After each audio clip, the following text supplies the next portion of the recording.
One night in 1946, a Brazilian farmer was walking along a dirt path when an unsettling feeling crept over him. He was being watched. Glancing to his right and left, he peered into the dense rainforest that flanked the trail, searching for any sign of movement, but the trees stood still, and neither animals nor people appeared in the shadows. The silence was heavy, the darkness oppressive. Trying to calm himself, the farmer reassured himself that everything was fine. Just keep going. Get home. With that thought, he pressed on, but the uneasy feeling gnawed at him. His pace quickened, the anxiety building with every step as he couldn't shake the sense of unseen eyes following his every move. When the faint outline of his village came into view, his fear reached a breaking point. Convinced that whatever, or whoever, was watching him might spring out at any moment, he broke into a sprint, racing toward the safety of his home. He literally dives through an open window into his house. He shuts the window. He makes sure all the doors are locked, and he's standing there in his house. It's pitch black, and he's thinking, okay, I'm safe. But suddenly he realizes, not only has this feeling not gone away, he still feels like he's being watched. But whoever or whatever is watching him, he knows without looking that they're right outside of his house, outside the window to his left. And when he turned to look, he was right. What happened next would prompt a full-scale investigation into a subject that can only be classified as paranormal. But before we get into that story, I wanted to thank you all for all the support and love you have given me. I have a lot in store for all of you this year, so if you like my content, please leave a like and subscribe so you don't miss any of our weekly uploads. With that out of the way, let's get into today's story. On March 4th, 1946, nearly every resident of a rural Brazilian town called Araçariguama packed up a few days' worth of food and drink and headed south to the nearest big city to celebrate the festival of Carnival. This festival is an opportunity for folks to cut loose and eat good food right before most of them go into a religious fasting period. One resident who opted not to join the fun at this festival was a 44-year-old man named João Prestige Filho. João was a farmer. He had 5 kids. He was a very quiet guy, and so when João's friends and family and everybody else disappeared to head off to this festival, João did just that. He and his best friend packed up João's horse and cart, and they travelled across the dirt roads through the woods to the nearby Tietê River, where they spent the day fishing for catfish. And as João stood on the rocks casting out his line, he listened to the birds sing and the parrots swooping by. It was beautiful and sunny out. I mean, this was a perfect day for João. As sunset drew near though, both João and his best friend knew that while the rainforest they were in was beautiful during the day, at night it could become quite hazardous with the animals that come out at night, and so they knew they needed to leave. And so they packed up all the fish they caught back into João's cart, and then the two of them hopped onto the cart and began making the journey back towards the town of Araçariguama. When the pair got to a split in the road, João's best friend hopped off the cart and walked on foot down one path because his house was actually just outside of the town, and João, still in his cart with his horse, said bye to his friend and went the other direction. Now, by this point, the sun had completely set, and so it was totally dark out as João is going down this dirt road in the final stretch towards his town. At this time, in 1946, Araçariguama was a beautiful place, but by no means a modern place. They had no running water, no electricity. There was no sewage, no paved roads, no access to main roads, and nobody had a telephone. It was basically like this little patch of civilization with about 100 people living there. There was a church in the middle of the town and a couple of small huts that kind of sat around it. And Joao and his family lived in one of those huts. Joao usually loved walking along or travelling along this particular stretch of dirt road, especially at night like he was doing right now. He really enjoyed looking up at the stars and listening to the animals off in the forest that he couldn't see.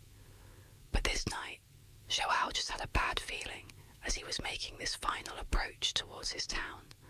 Now remember, there's almost no one in the town. They're all at this festival, so it's kind of like a ghost town in the middle of a forest. But Joao, as he's going down this dirt road and he can see the church up ahead, he's a couple 100 feet away.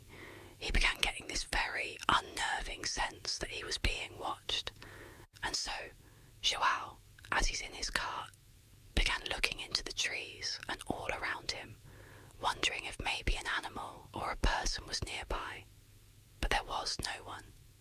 Finally, Joao actually reached the church and he could see his little house.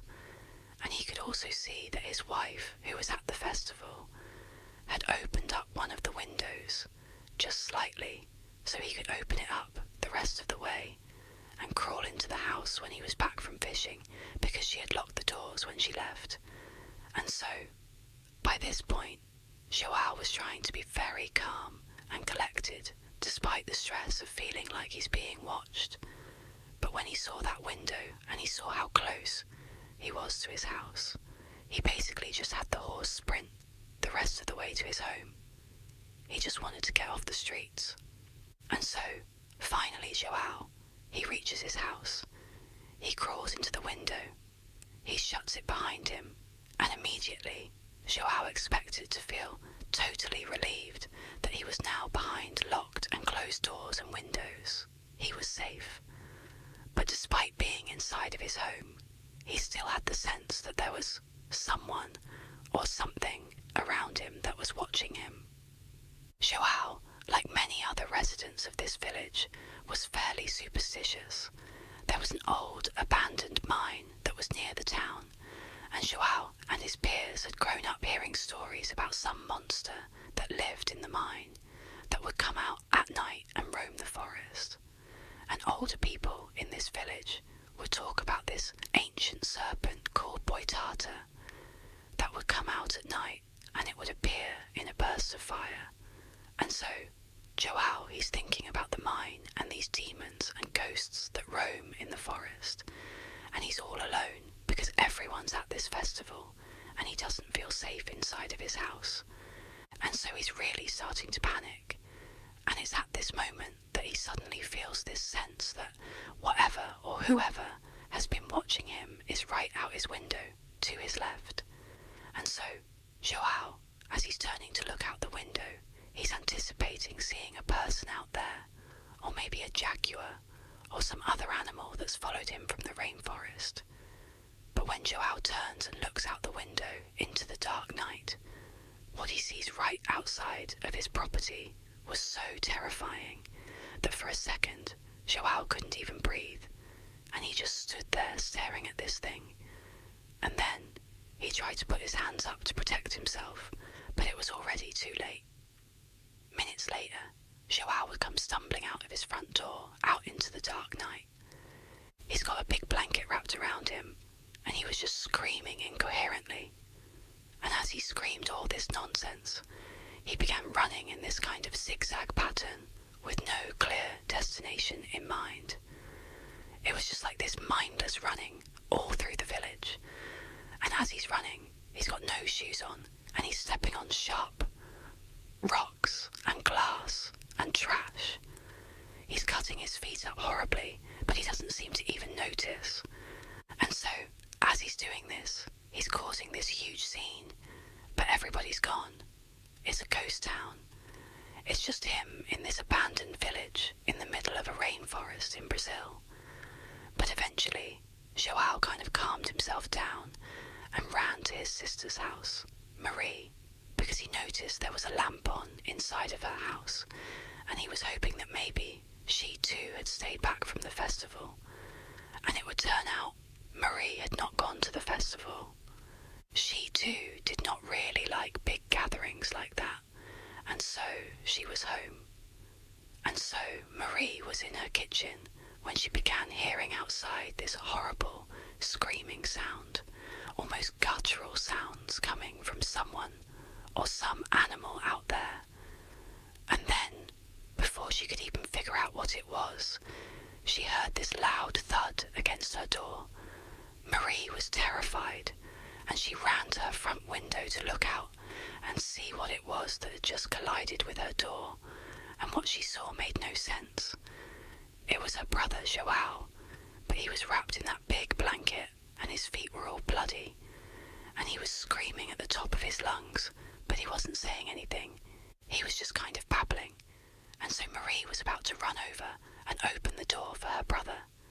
But right before she did, as she's looking out the window, Joao turned and looked at her, and when he did, she screamed because his eyes looked so alien.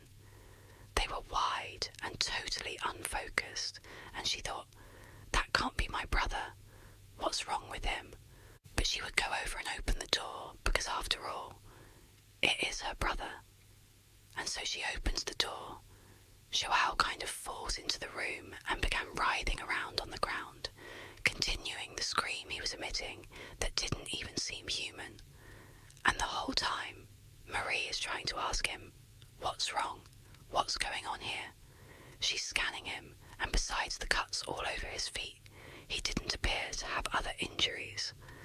And so, eventually, Marie just knelt down, and she was about to grab Joao and try to kind of stop him from moving around to just look at him and try to have a conversation with him.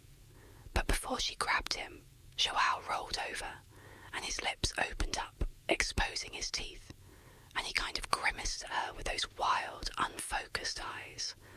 And again, Marie just kind of backed up in horror. Who is this? What's happened to my brother? And as Marie stood up to get away from Joao, Joao, still with that sickening grin with his teeth exposed, had this kind of low hiss come out of his mouth. And so Marie, thinking he was trying to talk, she leaned in, and through this hiss, she heard him repeating, "It burns, it burns."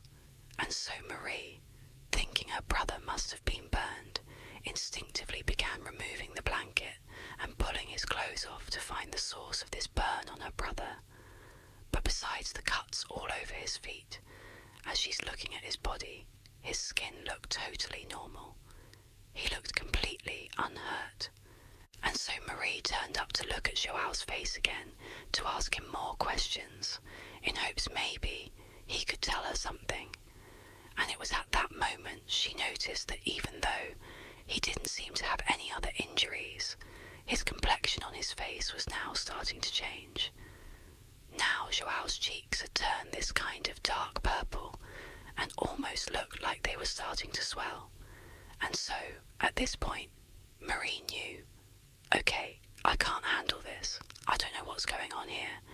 And so she would stand up and just kind of back away from Joao, who's still got that grimace with his teeth exposed and his purple cheeks. He's staring up at Marie. And Marie, she finally backs out, and she goes out the front door, and she begins running to the other side of town. Marie knew that there were 2 other men who had stayed home from this festival. It was the town sheriff and the town doctor, whose name was ASMRCommunity, and those 2 men lived close together on the other side of town. And when Marie arrived in front of their homes and began pounding on their doors and yelling for help, the 2 men quickly came outside, at which point Marie tried to explain what was happening to her brother, but she didn't really have the words, and so she just said, "He needs your help." And so the 2 men just went with Marie, and they ran back across town to Marie's house, where Joao was still on the ground, writhing in pain when they went inside. Marie had only been gone for a couple of minutes, but by now it wasn't just Joao's cheeks that had turned that purplish colour. His chest and arms were also turning purple. At this the sheriff leaned over Joao and began asking him some questions.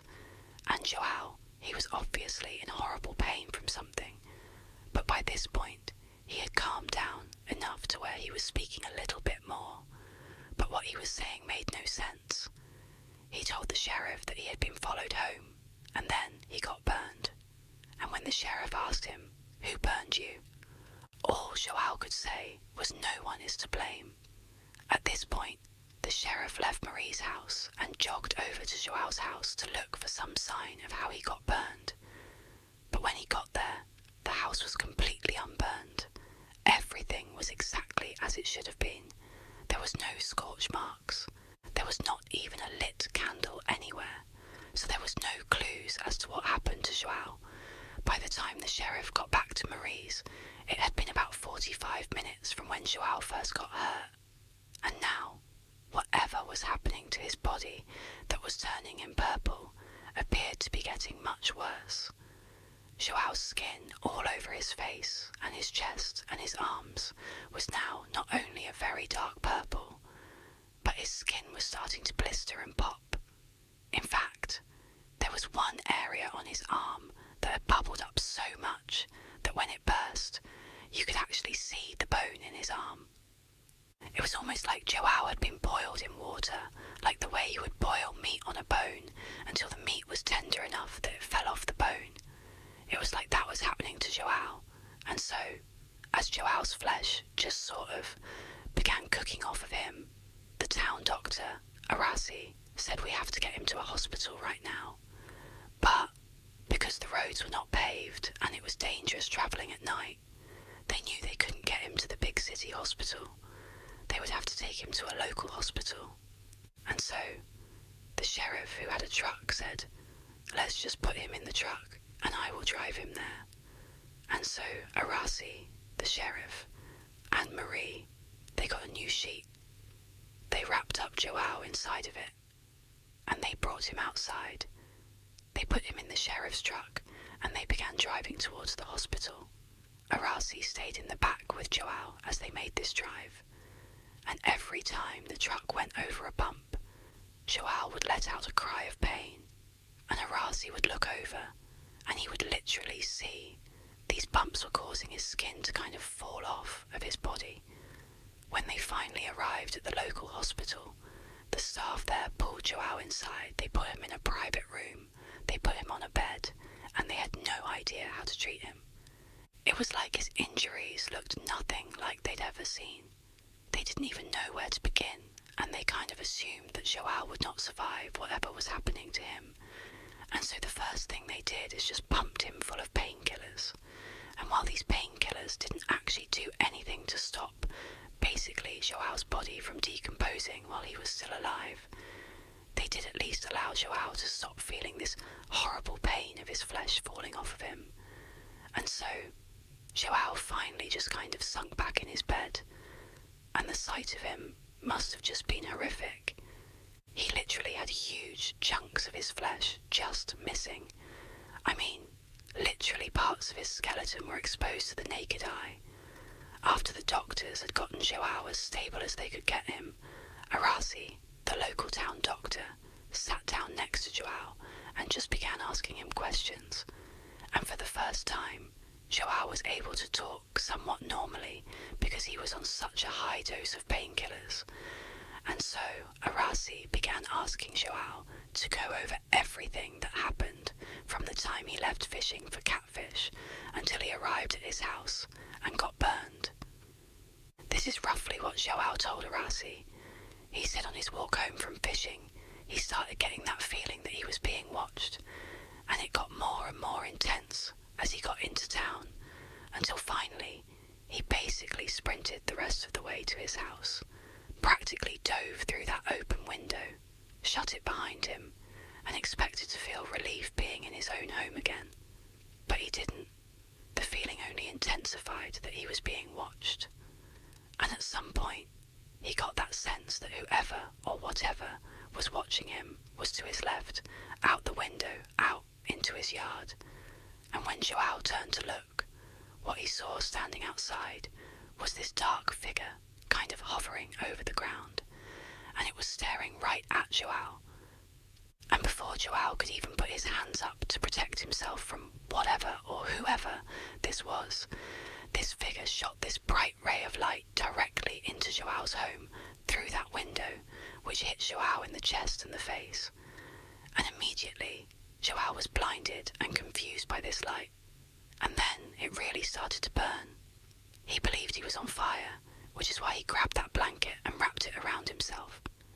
He was trying to put out a non-existent fire, and that's when he stumbled outside and kind of zigged and zagged, kind of half trying to put this fire out until he arrived at Marie's house. But when he got there, that sensation of feeling like he was on fire didn't go away. It just got worse and worse and worse, and then his skin began falling off. When Arasi asked Joao, "You know, who do you think did this to you? Who do you think that figure was?" And Joao, with bulging eyes, would sit forward and say to Arasi, "It wasn't of this world." And as Joao said this, a chunk from his cheek fell off, exposing his jaw and teeth. And as this happened, Joao asked one of the nurses for a water. And so Arasi is sitting there, having heard the story, as Joao, who's all hopped up on painkillers, is grabbing this water and drinking, and Arasi is watching the water dribble out of the hole now on the side of Joao's face. About 4 hours later, Joao would pass away from his injuries. There has never been any official explanation for what actually happened to Joao. The doctors just wrote cardiac arrest and generalised burns on his death certificate because they really had no idea what else to call this. Joao's family believed the Boatata, the ancient serpent that lived in the forest and appeared at night in a ball of fire, was responsible for what happened to Joao. Other people in town thought maybe it was the monsters or demons from the old abandoned mine that had come out and attacked Joao. Outside of Joao's town, people have theorised that Joao must have been subjected to some really high dose of radiation. And so, this theory has led people to believe that, perhaps Joao was the victim of a secret weapon that the government was testing. But to create such a concentrated beam of radiation that only affects Joao would be way more technologically advanced than anything that was available at the time in the world. Not to mention, why would any government randomly target a Brazilian farmer with this weapon? But Joao would not be the only person in Brazil to die from mysterious rays of light. In the 1970s, so 30 years after Joao's death, several people in a city in northern Brazil reported seeing bright lights coming down from the sky, and then they too began turning purple, and their skin began falling off, and they would die. And so, because of this high number of very strange deaths that looked just like Joao's, a new theory has taken root over the years to explain what happened to Joao and these people, and that is, they were attacked by a UFO. That Joao, when he looked out the window and saw that dark figure hovering over the ground, that was a UFO, and the light he saw was a weapon. The UFO was firing a ray of radiation that struck him and killed him, like it struck and killed the others in Brazil. The military actually looked into this theory. It was called Operation Saucer, like flying saucer. However, officially, they came out and said they found no evidence that UFOs were in any way involved in what happened to Joao or these other people. However, many people are skeptical that we're really getting the truth. Alright, that's it for today, my sweet little sleepy beans. Join our Discord server to stay up to date with all of my content. We have a very fun and welcoming community, and that is the best way to interact with me directly. I'm always online, so come join and hang out. I hope I could help you fall asleep tonight. I hope all of you have an amazing rest of your day, and I will see you in the next video.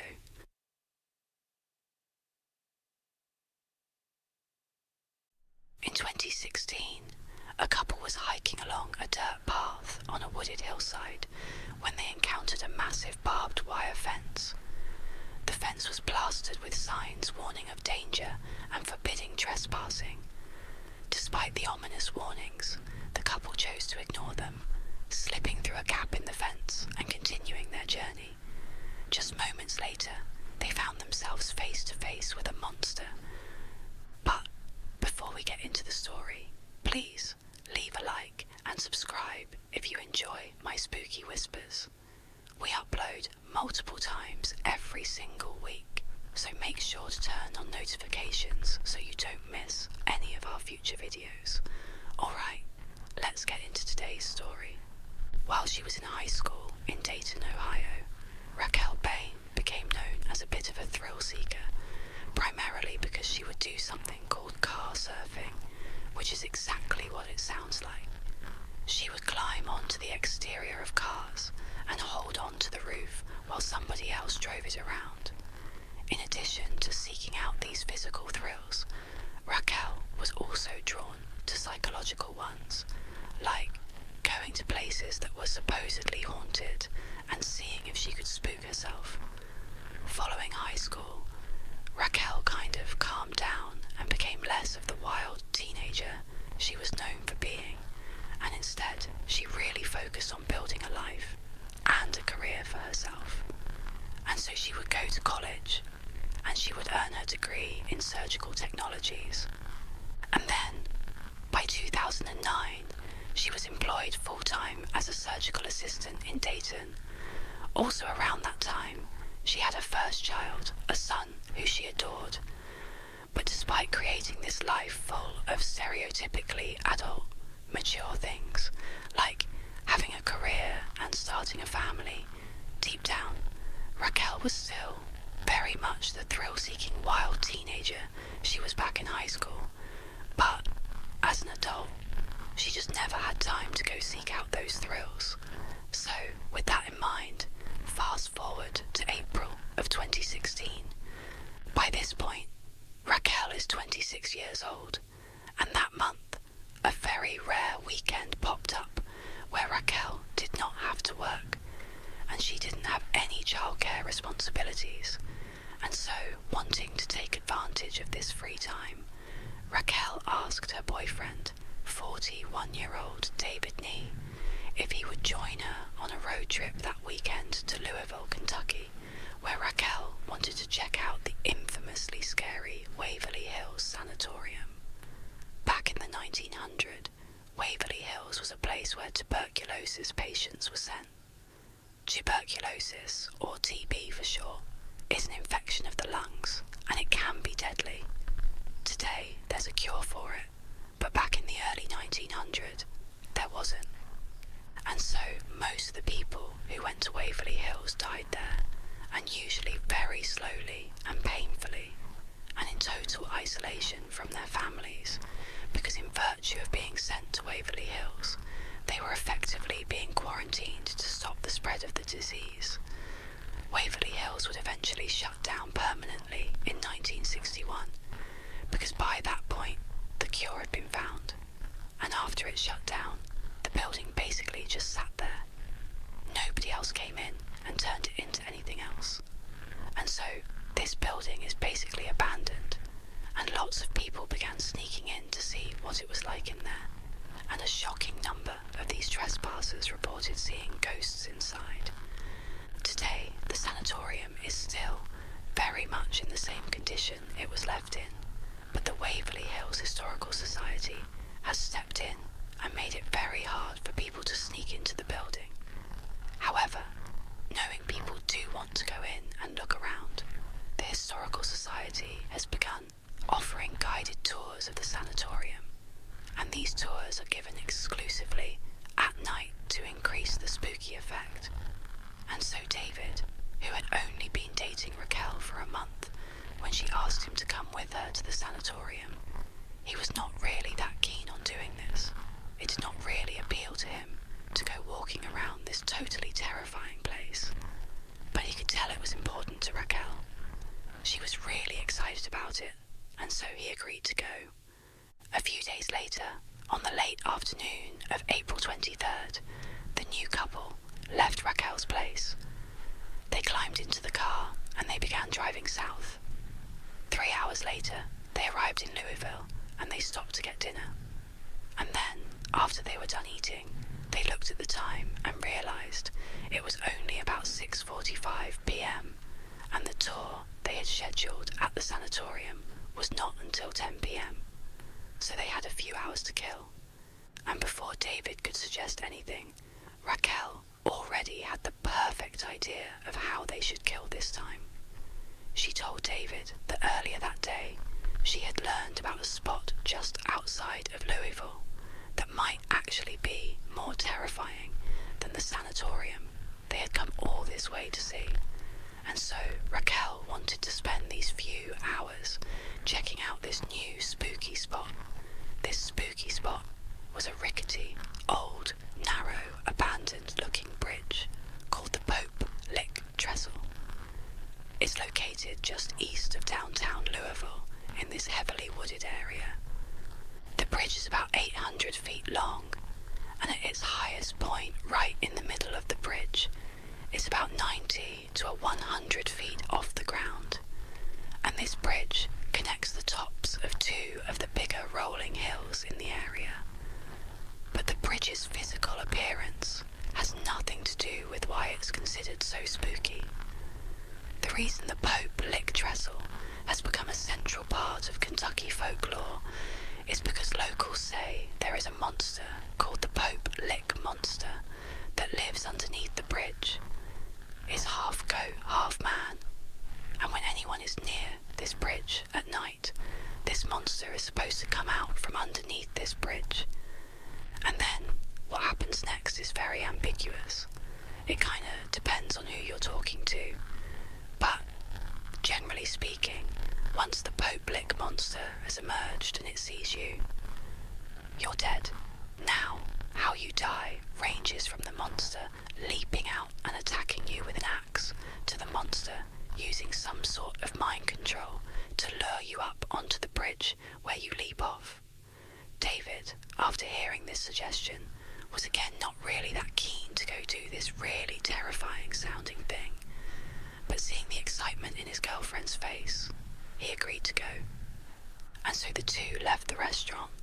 They climbed back in the car and they drove for about 15 or 20 minutes to the Pope Lick Trestle Bridge.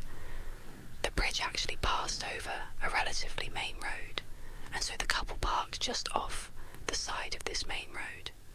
And then once they were outside, they began looking for a pathway up this hillside to get up to the bridge.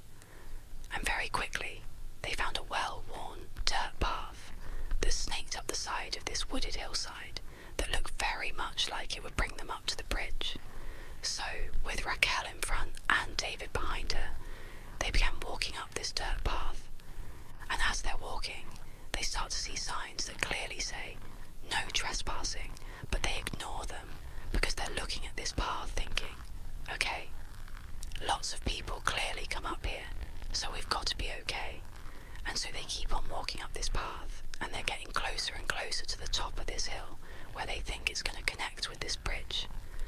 And right as they're getting close, they see there's this huge chain link fence, this 8-foot tall chain link fence with barbed wire across the top that extends in either direction out of view. And so the couple walks up to this fence, and there are more signs that say no trespassing, private property, and there are additional warning signs saying that what is on the other side of this fence is also just plain dangerous. So turn around and leave. As Raquel and David are staring at all these signs and this fence, they see not far from the path somebody had clearly bent two of the fence posts and created a narrow gap in the fence that you could slip through. And so, from David and Raquel's perspective, that looked like the way other trespassers must have found their way up to the bridge, and so it must be safe. And so, once again, the couple disregarded all the warnings. They made their way over to this gap in the fence. They both slipped through and they kept on walking up the hill. Just a couple of minutes later, they reached this clearing, which was at the top of this hill. and once they were in this clearing, they were able to turn, and they could actually see the bridge. It was only a couple 100 feet away from them, and it was totally intimidating. By this point, it's totally dark out, and from their perspective, all they see is this very narrow bridge that they know is 100 feet off the ground at certain points, and they can see there's no rails on either side of this bridge. It would have almost looked like a tight rope kind of extending off into the darkness. But even if the couple was really intimidated by the sight of this bridge, and with all these warning signs before it, they were able to put their fear aside and just keep on going. And so, with David now in the lead and Raquel behind him, they walked the couple of 100 feet over to the start of this narrow bridge. And when they got there, without actually stepping onto the bridge, David came to a stop. He turned around to face Raquel, and he gestured for her to come stand next to him so they could take a selfie with the bridge in the background. Because David, at this point, is thinking, we're not going to go on this bridge. We're just going to look at this bridge, take some pictures, and then we'll go. But Raquel, who he's looking at gesturing to come stand with him, just walks right past him onto the bridge and takes several steps out onto this narrow, rickety old thing. And then she stops, turns around, and gestures for David to come with her and walk across the entire bridge. And David, again, is having his second thoughts, but he sees Raquel wants to do this, and so he agrees to go. After they had walked about a 100, maybe 200 feet across this bridge, the two of them just started laughing, because it was totally exhilarating what they were doing.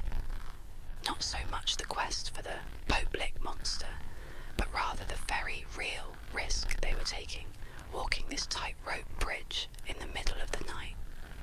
The couple would continue to very cautiously, but quickly, make their way across this bridge. And when they reached about the halfway point, when they were at the highest point from the ground, the bridge itself begins to shake.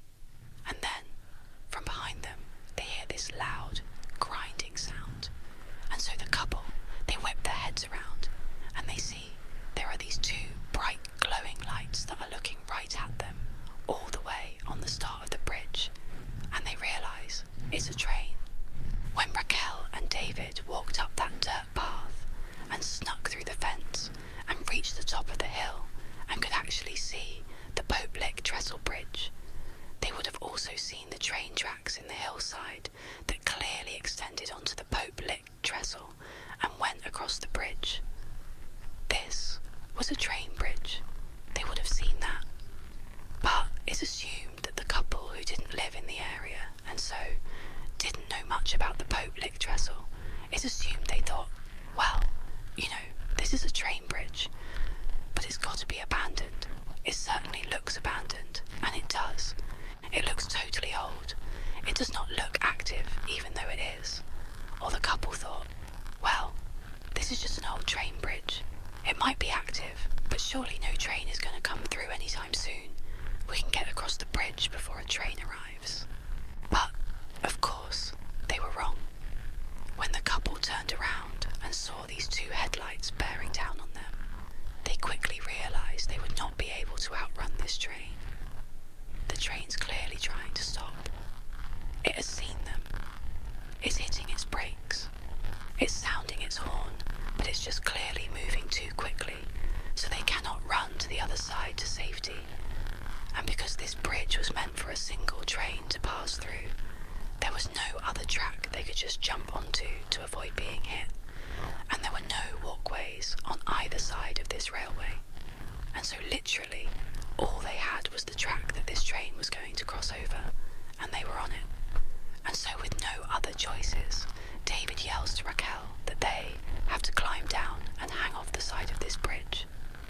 Now there were these wooden slats that ran underneath the rails. They ran perpendicular to the rails, and these wooden slats kind of extended off the edge of the bridge on either side just a couple of inches. And so, in theory, if you were holding on to the outside of one of these wooden slats and kind of dangling off the edge of the bridge, a train could cross those tracks and not run over your hands or fingers. You would just have to hold on that So, David, he flops down onto his stomach and he's trying to lower himself as fast as he can as this train is getting closer and closer.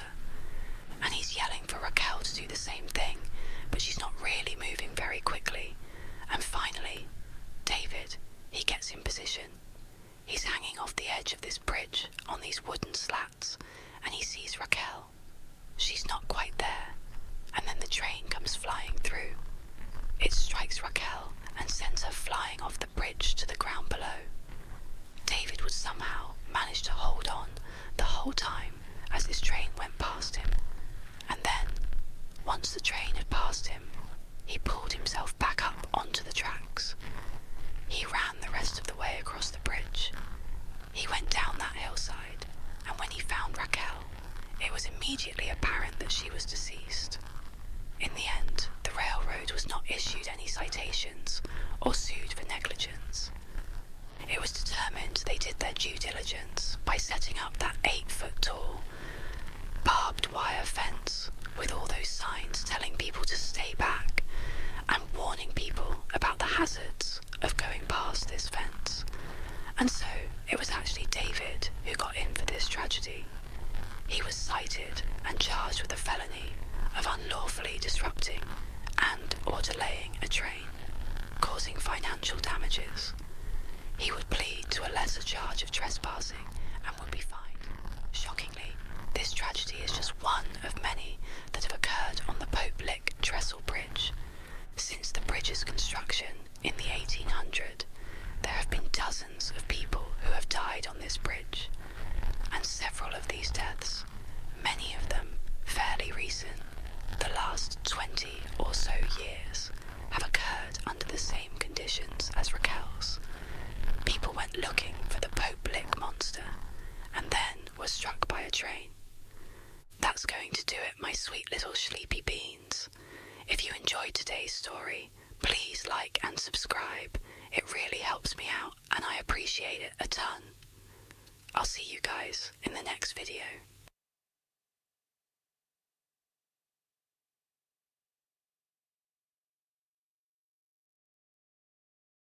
Hello, my sweet little sleepy beans. Today I'm going to read you a story. I hope you enjoy it.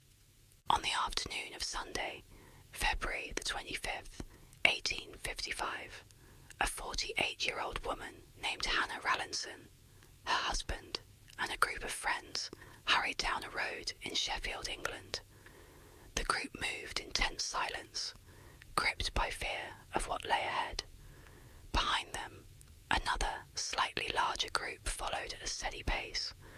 While both groups were headed to the same destination, the second group had no plans to enter the building. They were there solely to witness what was about to unfold. Now Hannah and her friends were totally offended and annoyed by this group that was following them, but they knew there was nothing they could do, and so they just kept on walking in silence. And as Hannah walked in silence, she couldn't help but think to herself, you know, how in the world did I get into this position? At the time, Sheffield, England was a big industrial city with lots of metalworking factories all over the place. And so loads of people at the time were coming to Sheffield to work in those factories. And as the population increased in Sheffield, the city began building all of these tenement apartments, which are kind of like these low quality, cramped, interconnected apartments that are basically cheap and easy to make and house lots and lots of people. Hannah and her husband lived in one of these tenement apartments, and they worked in one of the metalworking factories, which meant their lives were pretty rough and difficult. But recently their lives had become even more challenging when their oldest son had died in a coal mining accident. And this totally devastated the parents, but Hannah definitely took it the worst. In her grief, Hannah became very antisocial and began just going to the factory and doing back-breaking labour all day, and then came straight home. She would go to a room by herself, and she would just sit there all night and pray and try to communicate with her dead son. Now, at first, Hannah's husband basically did the same thing as Hannah. He put all of his energy energy and his time and his focus on work, even though it was totally backbreaking and miserable, mainly because it was a distraction from this terrible grief he was dealing with. But after several weeks, months went by, Hannah's husband did begin to kinda get back to normal and begin to move forward with his life. But he could see Hannah was not doing that. Hannah was totally depressed and isolated, and so he eventually encouraged her to start going back to church and start spending more time with people there, make some new friends, and hopefully being around some people will help you cope with this tragedy. And Hannah had actually taken her husband's advice. She began going back to church. She made a bunch of new friends. She rekindled old relationships. And before long, she was getting that support, and it was helping her kind of move through this grieving process.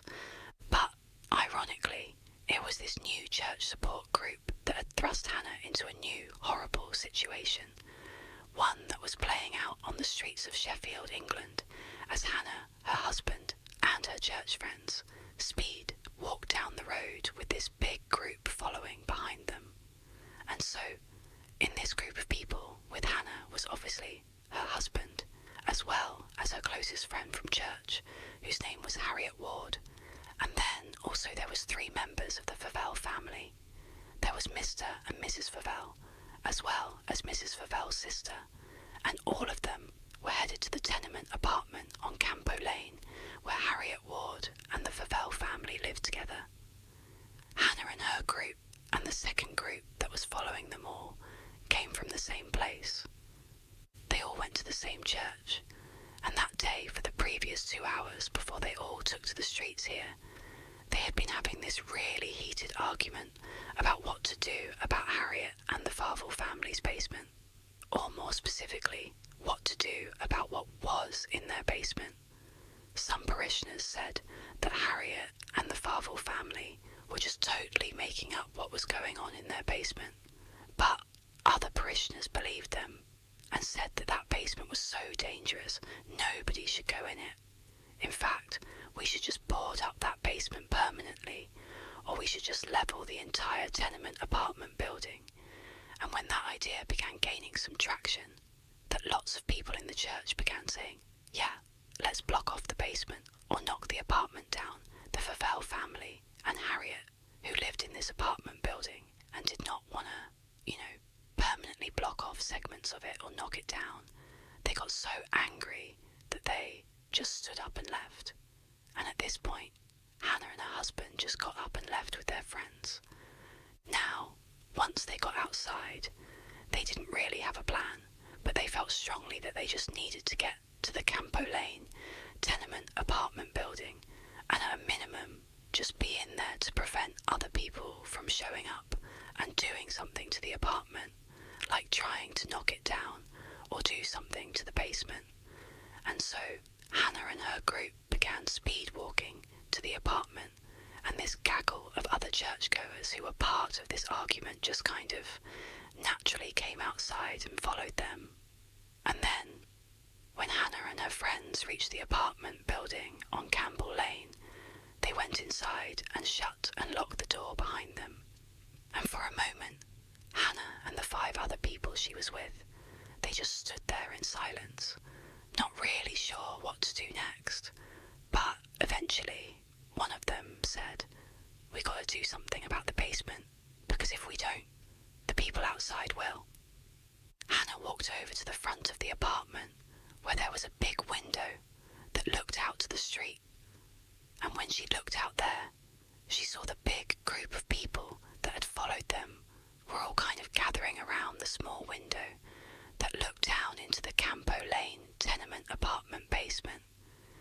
It was like all these people were jockeying for position to get the best look. Hannah shut the blind in frustration and then walked back over to the group.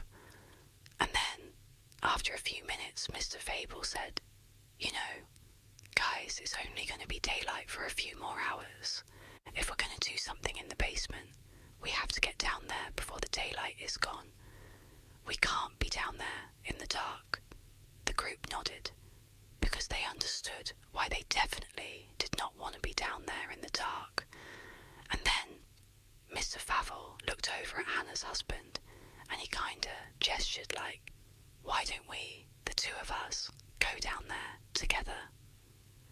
Hannah's husband. Even though he did not want to go down there, he just nodded and said, "Okay, let's go."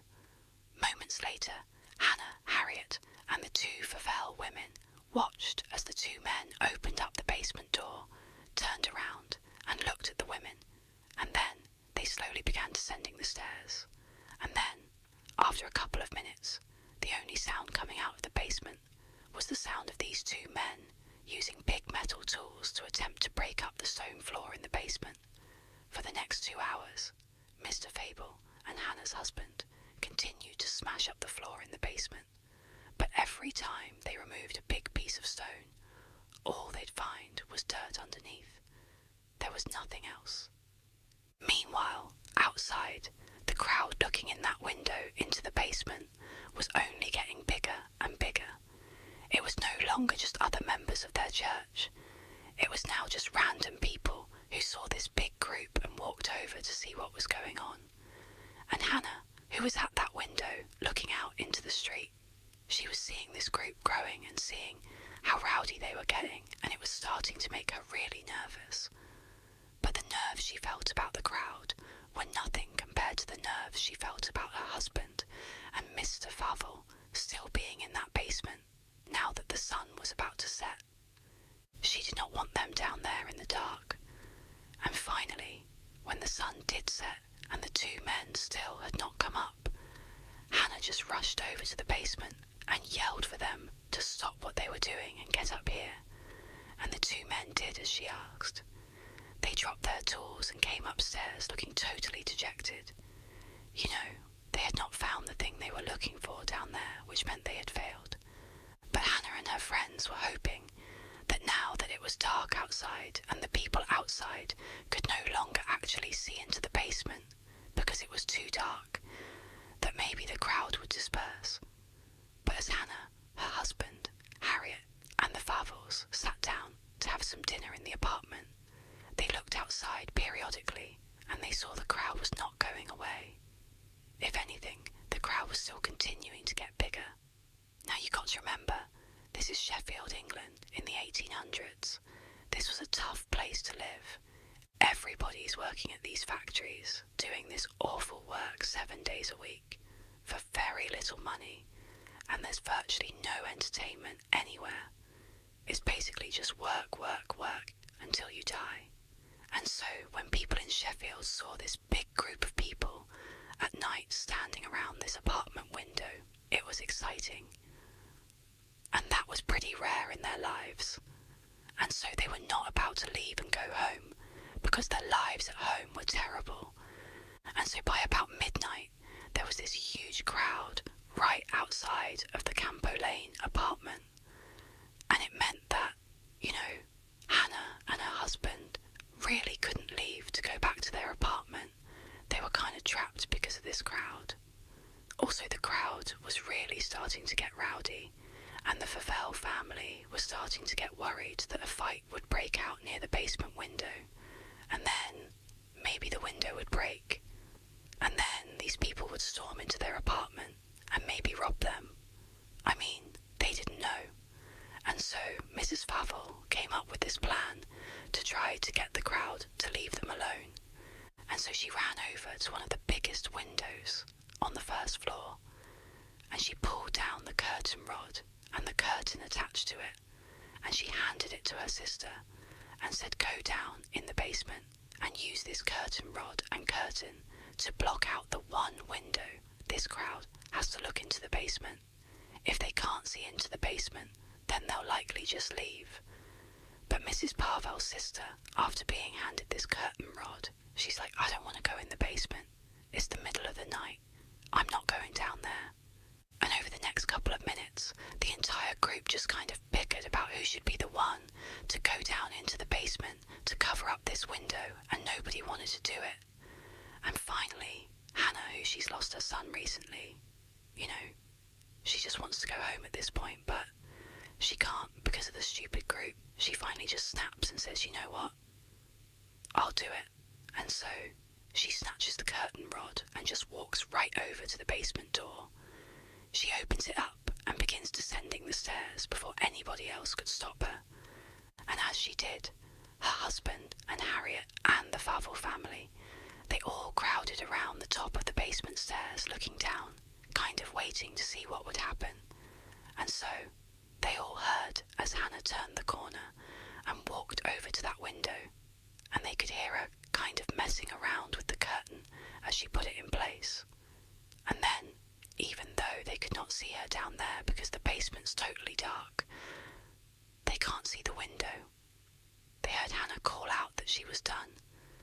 She had put the curtain up, it's blocked, and now she was going to come back upstairs. But after she yelled to them that she was coming back up, it went completely silent in the basement.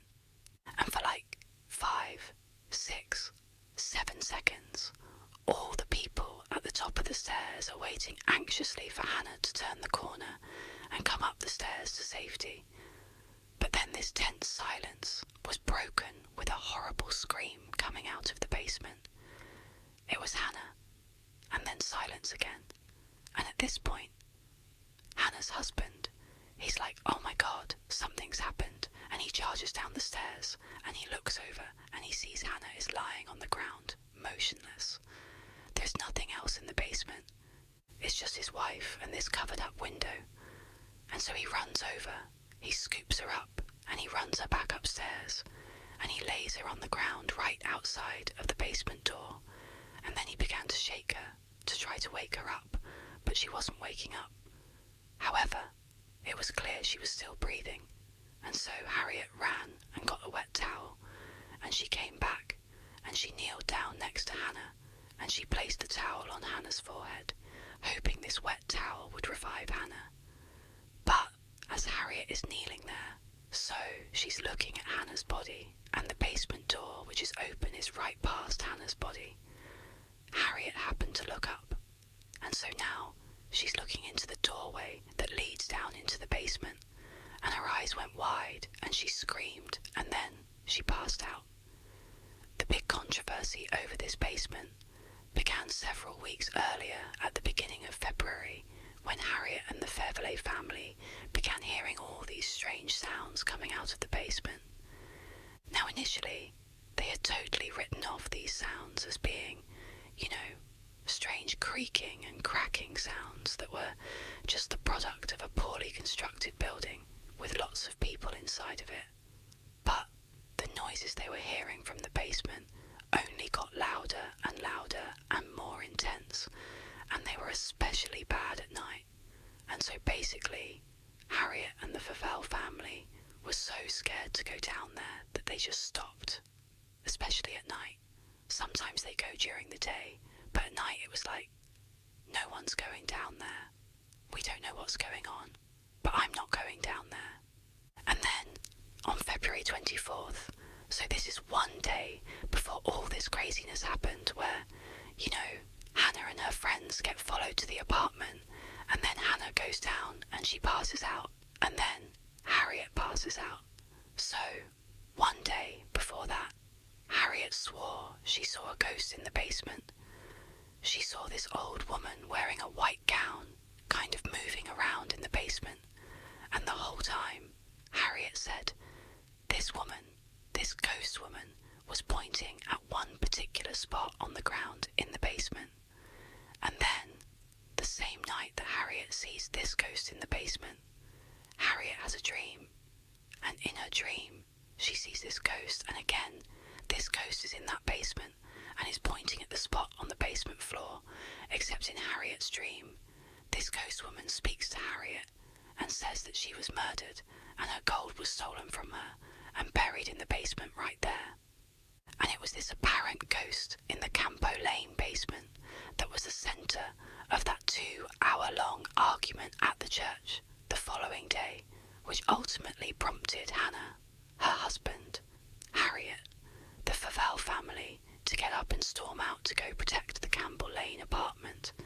And then also the secondary group followed right after them, really just to see if they were going to go confront the ghost, because a lot of people thought that's what they're going to go do. And that's basically what Hannah, her husband, and her friends ended up doing. They decided the two men would go down into the basement and attempt to dig up the floor in hopes that they might find this this gold that was stolen from this murdered woman and buried in the basement, but they obviously did not find the gold, which ultimately led to Hannah going down and passing out, and then Harriet also passing out. Hannah and Harriet would wake up after passing out, and when they woke up, they would tell these terrifying stories about what they saw. Hannah said she went down the stairs. She went over to the window where all the crowd was looking in, and she managed to get this curtain up, and then she yelled upstairs to her husband and her friends that she was coming back up. But when Hannah actually turned around to go to the stairs, she realised the ghost was in the basement with her. There was this old woman wearing a white gown standing between Hannah and the stairs. She was blocking her way, and this woman was staring at Hannah really intently.